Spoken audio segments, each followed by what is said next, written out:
મધ્ય પૂર્વ એશિયાના યુદ્ધના કારણે આખી દુનિયામાં પરિસ્થિતિ બગડી છે. ખાસ કરીને આર્થિક સ્થિતિ ખરાબ થતી જાય છે. યુદ્ધ સંપૂર્ણપણે પૂરું ન થાય ત્યાં સુધી આ સમસ્યા રહેવાની છે, ખાસ કરીને પેટ્રોલ, ડીઝલ, ગેસ. અને એ જ કારણે વડાપ્રધાન નરેન્દ્ર મોદીએ કરકસરની અપીલ કરી છે. પણ જ્યારે આ કરકસરની વાત આવે ને ત્યારે આપણે ત્યાં વર્તમાનમાં દેખાડો જાજો થાય છે, વાસ્તવિકતામાં કરકસર થતી નથી. આ મુસીબત છે. પછી એ સામાન્ય માણસથી માંડી અને મુખ્યમંત્રીને છેક ઉપર સુધી બધાને આ લાગુ પડે છે. અને જો કરકસરની વાત હોય તો તમારે ગાંધીજીને યાદ કરવા જ પડે, એને આદર્શ માનવા જ પડે, એમાંથી પ્રેરણા લેવી જ પડે. આજે આ વિશે વાત કરવી છે, ગાંધીજી અને કરકસર. પણ એ પહેલાં આ કાર્યક્રમ ગમતો હોય તો લાઈક કરો, સબસ્ક્રાઈબ કરો, શેર કરો, બેલ આઇકન જરૂર દબાવો. યુટ્યુબમાં કૌશિક કેલિડોસ્કોપ છે અને ફેસબુકમાં કૌશિક મહેતા નામે પેજ છે. ગાંધીજી અને કરકસરની વાત આવે એટલે ગાંધીજી આવે ને આવે જ છે. એ સિવાયના ઘણા નેતાઓએ પણ બહુ સાદગીથી કામ કર્યું છે, જે આજે બહુ ઓછી રેર કહેવાય ને, એવી સ્થિતિ છે. પણ ગાંધીજીના કરકસરના કેટલાક કિસ્સાઓ તમને શેર કરવા છે. એકવાર બાપુ એક નાનકડી વપરાઈ ગયેલી પેન્સિલ ખોવાઈ ગઈ, નાનકડી. અને એ પેન્સિલ વપરાતા લગભગ 3 ઇંચની બચી હતી. અને કાકા સાહેબ કાલેલકરના અન્ય સાથીઓએ તેમને બીજી નવી પેન્સિલ આપવાની વાત કરી, પણ ગાંધીજીએ નવી પેન્સિલ લેવાની ચોખ્ખી ના પાડી. અને એમણે કહ્યું કે જ્યાં સુધી ઓલી પેન્સિલ નાનકડી નહીં મળે ત્યાં સુધી હું શોધવાનું ચાલુ રાખીશ. એટલે બધા સાથીઓએ કીધું, બાપુ આટલી નાની પેન્સિલ માટે તમે આટલો કિંમતી સમય શું કામ બગાડો છો? ત્યારે જે ગાંધીજીએ જવાબ આપ્યો ને સાહેબ, એ ગાંઠે બાંધવા જેવો છે. એમણે કહ્યું કે તમને નાની પેન્સિલ દેખાય છે, પણ મને એમાં ગરીબ જનતાના પૈસા દેખાય છે. જો આપણે આવી નાની વસ્તુઓનો અનાદર કરશું તો મોટી વસ્તુઓમાં પણ વેરફાટ કરતા અટકીશું નહીં. અને આખરે ગાંધીજીને ટુકડો મળ્યો પેન્સિલનો, પછી એને શાંતિ થઈ. આ ગાંધીજી સાહેબ અને એની સાદગી. બીજો સાબરમતી વાળો કિસ્સો બહુ જાણીતો છે કે એકવાર ગાંધીજી સાબરમતી આશ્રમે સવારે મોં સાફ કરતા હતા અને તેમની સાથે વાતચીતમાં મશગુલ રહેવાના કારણે તેમણે લોટામાં લીધેલું પાણી પૂરું થઈ ગયું ને મોં ધોવાનું બાકી રહ્યું. એટલે તેમને બીજો અડધો લોટો પાણી લેવું પડ્યું. આનાથી ગાંધીજી ઉદાસ થઈ ગયા અને સાથે જે હતું એમણે પૂછ્યું, બાપુ બાજુમાં આખી સાબરમતી વહે છે, એમાંથી થોડું પાણી વધારે વપરાઈ ગયું તો આટલા દુઃખી શેના થાવ છો? ગાંધીજીએ શું કહ્યું સાહેબ કે સાબરમતી નદી ભલે વહેતી હોય પણ એ પાણી કંઈ મારા એકલાનું નથી વહેતું. એના પર પશુ પંખીઓ પ્રકૃતિનો પણ એટલો જ અધિકાર છે. કુદરતે આપણને જે અખૂટ સંપત્તિ આપી છે એનો અર્થ એ નથી કે આપણે વેડફીએ.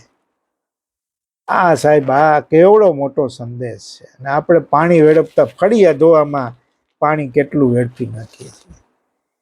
એક બીજો પ્રસંગ છે, કાગળની જે કરકસર કરતા એ અદ્ભુત છે.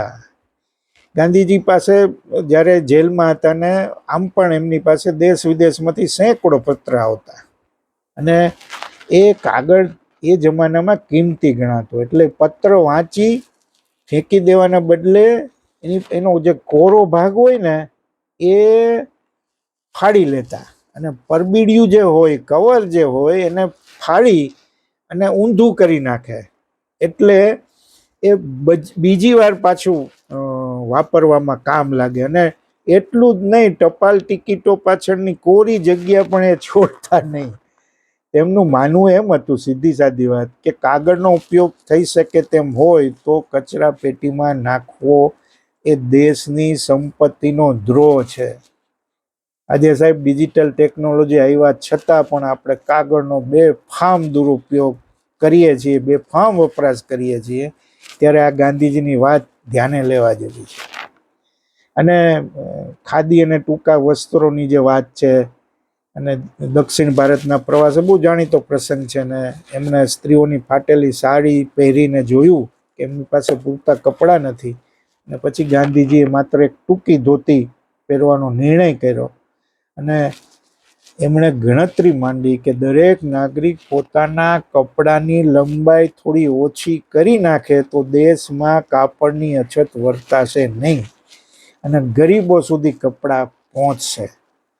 આ તમે વિચાર કરો ક્યાં સુધી એ વાતને લઈ જાય છે. ને એવા જ ડ્રેસમાં એ બ્રિટનના રાજાને પણ મળવા ગયા હતા સાહેબ. એ કિસ્સો બહુ જાણીતો છે. એમની પાસે કાંઈ બીજું તો જાજી સંપત્તિ હતી નહીં, પણ એ ખાસ જ્યારે પણ મીટિંગ હોય ને ત્યારે પોતાની ગોળ ઘડિયાળ કેળે બાંધીને એ ફરતા, ને એ જમાનામાં 3 રૂપિયાની ગોળ ઘડિયાળ કેળ પર બાંધીને રાખતા. એક પણ મિનિટનો વપરાશ એટલે સમયનો બગાડ પણ ન થવો જોઈએ. અને આ છે ને સાહેબ, આ સભાન ગ્રાહકવાદ, કોન્શિયસ કન્ઝપ્શન છે. એટલે આજે જ્યારે આપણે પૃથ્વી ઉપર સંસાધનો ઘટીએ છીએ, ખાલી પેટ્રોલ ડીઝલ ગેસની આવકો ઘટી છે આ યુદ્ધના કારણે, તો આપણે ત્રાસ થઈ ગયો છે. ત્યારે પૃથ્વી પર જ્યારે સંશોધન ખૂટી રહ્યા છે, ત્યારે આ બાપુનો આ જ પાઠ, પૃથ્વી દરેક માણસની જરૂરિયાત પૂરી કરી શકે તેમ છે, પણ લોભનો કોઈ થોપ નથી. તમે આવા બીજા નેતાઓ પણ તમે એમાં ઉમેરી શકો. ઉચ્છંગરાય નવલ શંકર ઢેબર, ઢેબર, સૌરાષ્ટ્રના એક વખતના મુખ્યમંત્રી સાહેબ. એમનું ઘર કેટલું સાદું હતું, અને કેન્દ્રમાંથી 2-3 અધિકારીઓ ત્યાં એમને મળવા આવે છે. અને ઢેબરભાઈ ત્યારે હજી ક્યાંક બહાર આજે આવ્યા નહોતા ઘરમાં, અને જોવે છે તો ઘર આટલું બધું સાદગી, નીચે બેઠક તકિયાવાળી, અને જોવે છે તો બાથરૂમમાં નળ નથી. પછી કોકને પૂછે છે તો કે એ તો ભાઈ બહાર છે ને જે ભાઈ જાજરૂ અને નળ ત્યાં છે. તો કે મુખ્યમંત્રી, તો કે આ ડોલ ભરીને એ કે પછી અહીં નાય છે. આ ઢેબરભાઈ સાહેબ એકવાર કોઈક અંગત કામે પોસ્ટ ઓફિસે જાય છે, અને મુખ્યમંત્રી હોવા છતાં કોઈને જાણ કરી નહોતી, પ્રોટોકોલ માગ્યો નહોતો, અને સામાન્ય નાગરિકની જેમ લાઈનમાં ઊભા રહ્યા. પોસ્ટ માસ્ટરને ખબર પડી કે રાજ્યના મુખ્યમંત્રી લાઈનમાં ઊભા છે. આજે તો આ કલ્પના જ ન કરી શકો તો. અને ત્યારે બહાર દોડતા આવ્યા અને અંદર આવવા એમને વિનંતી કરી, પણ ઢેબરભાઈએ શું કહ્યું કે હું અત્યારે મુખ્યમંત્રી નથી, એક નાગરિક છું, અને મારો આવે વારો ત્યારે જ હું કામ કરાવી શકીશ. સાહેબ આ નેતાઓ હતા. એકવાર એમના કુટુંબીજનોને સરકારી ગાડીમાં બેસવાની ઈચ્છા થઈ, ત્યારે એણે ઘસીને ના પાડી દીધી, અને સ્પષ્ટ કર્યું કે આ ગાડી જનતાના ટેક્સના પૈસાની છે, મારા પરિવારના મોજશોખ માટે નથી. આજે તો સામાન્ય કોઈ અધિકારી હોય ને સાહેબ, એ જલસા કરતા હોય છે સરકારી ગાડીમાં. ઇન્દુલાલ યાજ્ઞિક, આ બહુ મહત્વની વાત. ગુજરાતનો જે આત્મા હતો, જેમણે ગુજરાતની લડત કરી, એ ખાદીનો થેલો લટકાવીને સામાન્ય બસમાં મુસાફરી કરતા. તેમની પાસે કોઈ મિલકત નથી. સાંસદ થયા, MP થયા, દિલ્હીમાં રિક્ષામાં જતા ને રસ્તામાં કોઈ સામાન્ય માણસ મળે તો એની યાર બેસીને વાત કરતા. અને અવસાન સમયે તેમની પાસે થોડા પુસ્તકો અને જૂના કપડાં જ મળ્યા. બાબુભાઈ જસુભાઈ પટેલ આ પણ એવા જ સાદગીના પુરસ્કર્તા. મુખ્યમંત્રી હતા ત્યારે અંગત કામ માટે કોઈ દિવસ સરકારી ગાડીનો ઉપયોગ ન કરે, અને જો કરે તો એટલા કિલોમીટરના પૈસા એ પોતે જમા કરાવી દેતા સાહેબ.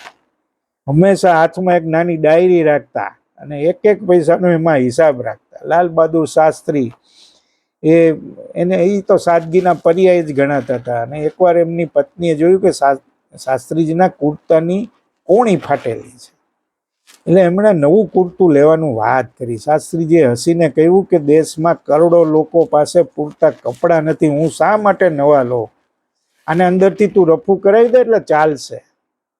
એમણે જે લોનની વાત તો બધાને ખબર છે કે વડાપ્રધાન હોવા છતાં લોન લઈને કાર ખરીદી હતી ને હપ્તો છેક સુધી ભરતા રહ્યા હતા. સરદાર પટેલ, એમની સાદગી પણ આપણે જોઈએ છીએ. એપીજે અબ્દુલ કલામ, હવે આપણે વર્તમાનમાં થોડા આવીએ. 2 સુટકેસ અને પુસ્તકો, મિસાઇલ મેન, એનું જિંદગી કેટલી સાદગી હતી. જ્યારે રાષ્ટ્રપતિ ભવન છોડીને જાય છે ત્યારે એમની પાસે માત્ર 2 સુટકેસ, એમાં એમના કપડાં અને પુસ્તકો સિવાય કાંઈ નહોતું સાહેબ. ને રાષ્ટ્રપતિ હોવા છતાં જ્યારે તેમના પરિવારના સભ્યો એમને મળવા આવે તો તમામ ખર્ચ કલામે પોતાની અંગત બચતમાંથી ચૂકવો છે સાહેબ. સરકારી તિજોરીનો લાભ નથી લીધો. રવિશંકર મહારાજ, અરે તેઓ આજીવન એકટાણું કરતા અને પોતાની સાથે માત્ર એક લોટો ને જરૂર પૂરતા કપડાં રાખતા. પગપાળા ચાલીને ગામડે ગામડે લોકોના પ્રશ્ન સાંભળતા. બહુ જાણીતો છે. ઓડિશાના બાલાસોરથી સાંસદ બનેલા પ્રતાપચંદ્ર સારંગી એ ઓડિશાના બહુ સાદગી. 2019માં જ્યારે કેન્દ્રીય મંત્રી બન્યા ત્યારે સોશિયલ મીડિયામાં તેમની તસવીરો શું વાયરલ થતી કે આજે પણ એ કાચા ગારવાળી ઝૂંપડીમાં રહે છે, સાયકલ પર મુસાફરી કરે છે, પોતાનું જીવન ગરીબ બાળકોના શિક્ષણ ને સામાજિક સેવા માટે અર્પણ કરી દીધું છે. માણિક સરકાર, જે ત્રિપુરાના પૂર્વ મુખ્યમંત્રીને 20 વર્ષ સુધી સત્તામાં રહ્યા અને દેશના સૌથી ગરીબ મુખ્યમંત્રી તરીકે જાણીતા રહ્યા. એમણે પોતાનો તમામ પગાર પક્ષના ફંડમાં જમા કરાવી દીધો હતો અને પક્ષ તરફથી મળતા સામાન્ય ભથ્થામાં ગુજરાન કરતા હતા. તેમની પાસે પોતાનું ઘર નહોતું, ગાડી નહોતી. નિવૃત્તિ પછી પણ તેઓ પક્ષના એક સામાન્ય કાર્યાલયના રૂમમાં રહેવા ગયા હતા અને એમની પત્ની સાથે અનેકવાર રિક્ષામાં મુસાફરી કરતા આપણને જોવા મળ્યા છે. સાહેબ, આવા કિસ્સાઓનો કોઈ પાર નથી. અને પાછા યાદ કરવા છે રવિશંકર મહારાજને, જેનો મેં કિસ્સો પણ તમને અગાઉ કહ્યો. એમણે એમ કહ્યું હતું છેલ્લે, જ્યારે ગુજરાતનો પ્રથમ સ્થાપના દિન હતો અને પ્રેરક સંદેશ જ્યારે આપ્યો રવિશંકર મહારાજે, એમાં જે છેલ્લે એ વાત કરે છે, વાત કરીને મારી વાત પૂરી કરવી છે. એમણે એક પ્રશ્ન કરેલો કે ગાંધીના પગલે ચાલીસને ગુજરાત રાજ્યની સ્થાપનાના દિવસે એમનું જે મંગલ પ્રવચન હતું એમાં એમણે એમ કહેલું કે પ્રભુ આપણને ગાંધી માર્ગે રાજ્ય ચલાવવાની, ધનથી ગરીબ છતાં સંસ્કારથી ભવ્ય એવા ભારતના સેવકો થવાની શક્તિ અને સદબુદ્ધિ આપે અને સુપંથે ચાલવાનું પ્રભુ બળ આપે, તેવી શુભ પ્રાર્થના કરીને આપણે નવું પ્રયાણ કરીએ છીએ. અને છેલ્લે એમણે ગાંધીજીને યાદ કરતા, ગાંધીજીની સાદગીથી માંડી ઘણી બધી બાબતો, એમણે એમ કહ્યું કે ગાંધીને પગલે પગલે તું ચાલીસને ગુજરાત. ખાલી ગુજરાત નહીં સાહેબ, આખા દેશે ગાંધીના પગલે ચાલવાની જરૂરિયાત છે. કરકસરની અપીલ કરી એ સારી ભાવના છે, સારો વિચાર છે, પણ એનો અસરકારક રીતે અમલ થાય એ માટે આપણે ગાંધીજી સુધી જવું પડશે. આભાર. ફરી મળીશું.